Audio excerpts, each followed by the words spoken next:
The Spurs became the first team in NBA history to have a 10-game win streak in 6 consecutive seasons. One word comes to mind: consistency. Skip, you finally had a true test with your Spurs this season. How impressed were you, though? Stephen Naismith, the man who invented basketball, I'm here to tell you about my Spurs that was their first real test. And for it, I give them an A-. Save for the first quarter and Tony Parker's 2 missed late free throws, I thought they were highly impressive.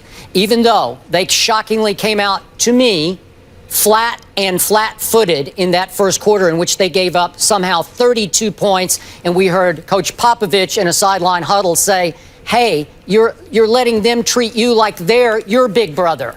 And that was exactly what was happening.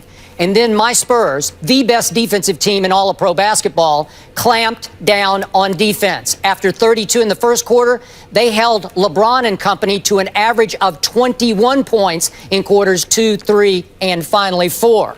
And speaking of LeBron, Kawhi Leonard outplayed LeBron, only slightly, but outplayed him on both ends of the floor. And Kawhi winds up going for 20 and 10 with a team-leading 5 assists and 2 blocks and maybe 3 or 4 other changed shots. And equally important, Tony Parker outplayed Kyrie Irving. That was the one that shocked me, because Tony has a problem guarding that kind of scoring point guard, and he did a number on Kyrie, outscored him 24-16, and got some revenge for what Kyrie did to Tony and to the team last year in this game in San Antonio, in overtime, obviously, with 57 total points.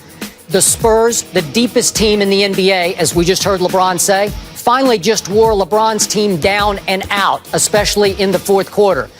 Spurs bench outscored LeBron's 35-12, and in the fourth quarter alone, 8 different Spurs scored. But as I told you all last year, what I hated about my Spurs was that they couldn't close out close games. They lost game after late game after late game, and it finally bit them in the behind in Game 7 at the Clippers in the playoffs. But last night, they went old school down the stretch, going on 40-year-old Tim Duncan, 55 seconds left, little sweet turnaround, classic banker over Kevin Love. That was the biggest shot of the game to me. And then 38-year-old Manu Ginobili, blast from past, goes left-handed all the way to the basket and lays it up off the glass for a classic Ginobili hoop. And then finally, Tony Parker missed the 2 free throws, shades of last year when Kawhi missed 2 free throws late in this game that could have closed it. And the new guy, LaMarcus Aldridge, comes from nowhere and steals the rebound, gets fouled, and he made the 2 clinching free throws. So my takeaway was, I saw a team that is highly capable of beating Golden State in a playoff series and beating the Cavs in the finals. Your thoughts? Well, first of all, my thought was, number one, Kawhi Leonard is just a quiet superstar in the making, blossoming before our very eyes.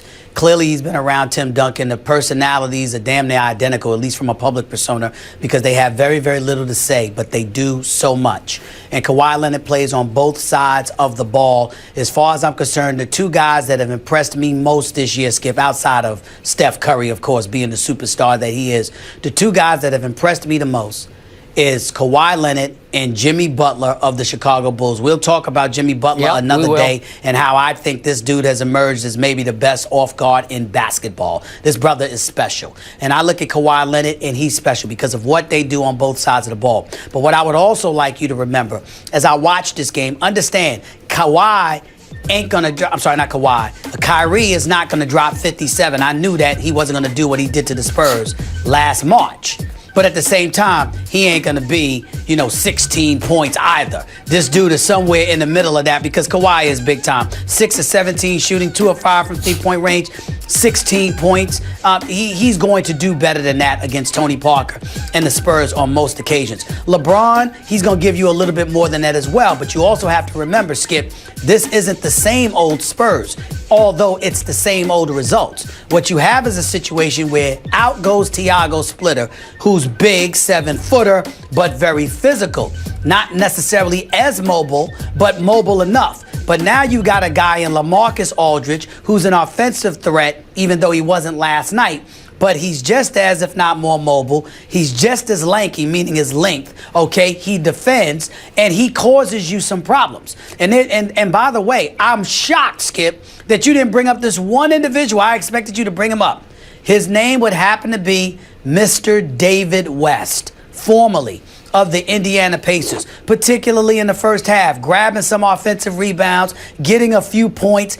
Popovich adroitly creating mismatches where there were times, whether it was a Boris Diaw or a David West or something, the person in the vicinity against them was a J.R. Smith, who's clearly undersized, or an Iman Shumpert. These are the kind of things that the San Antonio Spurs do to create mismatches and take advantage of certain players being out on the court. That's what makes Greg Popovich so great. It's what makes them so great as a team, because they see it for themselves, sometimes even before the coach tells them. That's what happens when you have continuity and you're able to play basketball together. Tony Parker is a he's won numerous championships. He should be considered for Hall of Fame credentials. He's been arguably the best point guard in the NBA over the last several years in terms of body of work, and he needs to be respected. They have the continuity and chemistry. They have the coaching. And when you think about Greg Popovich against David Blatt, no disrespect to David Blatt, but he ain't on that level, not yet. And that has a lot to do with what you saw unfold last night. Because in the end, what it comes down to is that whether it's Love, Kyrie, LeBron, you know what you're getting. You know where the ball is going. You know what they're trying to do. You have no clue how the Spurs are going to beat you. You just know that it's going to be collectively, and somehow, some way, somebody's going to hit you. But you don't know where the blows are coming from or when they're going to arrive. That's what the Spurs do. Plus, they clamp down defensively. That's how they were able to clamp down defensively, because Cleveland is relatively predictable. The Spurs are not. And that's what I think you saw unfold yesterday, not to mention the fact, because of their length on their front line, like I told you prior to the game, there's very little you're going to get inside, and practically every shot you take against them is going to be a difficult one. The reason why Kyrie's the X factor is because Kyrie can dance on you to the point where he's creating open shots for other people. That's what he can do. If he's not doing that, Cleveland is very ordinary, even against the San Antonio Spurs. And that's the way it's going to be. By the way, the reason I didn't bring up David West is that was the longest I've ever talked to open an NBA topic, and I feared if I went 10 seconds longer, you might just rip out your earpiece and walk off the set. And then I had to give the floor back to you, and then you talked twice as long as I talked to open the topic. Well, my problem with you is never your length. The length of your dialogue and your soliloquy. My problem with you is your absence of content. That is my problem with you. I you understand? When it comes to basketball, at least 5 times a year, you should be banned from talking about the sport. Other than that, I'm going to go one other direction, and you will say I should be banned for talking about this. I got to bring this up because the contrast I saw last night, it amuses me, and I'm not criticizing LeBron for this. But do you realize how much he coaches the team? Do you realize LeBron just takes himself out of the game or puts himself back in the game whenever he feels like it? Like at one point, he just walked off the floor like, okay, I don't want to get my 3rd foul. And Blatt's looking at him like, you want to leave the game, or you want? But wait a second. Then at one point, there's an out of bounds play, and LeBron wanted Delly to stay in the game because he had a mismatch with Patty Mills, and LeBron thought he could post up Patty for the inbounds pass. That's what they tried to pull off. And David Blatt sent Kyrie back in, and LeBron's waving Kyrie out of the game like, no, we want to keep Dellavedova in. And can you imagine Tim Duncan turning to Greg Popovich and saying, no, we don't want Patty Mills in the game. Like I said, it's night and day. It's night and day, but no disrespect to Blatt. Popovich has been around for a long time, and he's proven. And Blatt just got here, Skip. So I'm not going to hold that against Blatt. But I still don't love him. I'm with LeBron. I coached that team too. Well, I'm just saying that's the issue, because he can coach all day. He'll never, no matter how great LeBron is, he'll never outcoach Popovich. No, I agree. But I got the feeling last night that LeBron looks over at the other bench and thinks, gee, I wish I played for that guy, because that guy really has command of what's happening. Most players in the NBA, most players look over at Greg Popovich and wish they were playing for him. Most of them do. No question. ESPN's basketball power index on your side, Skip. They give the Cavs Spurs the most likely finals matchup, and the Spurs the best chance to get to the finals. Wow.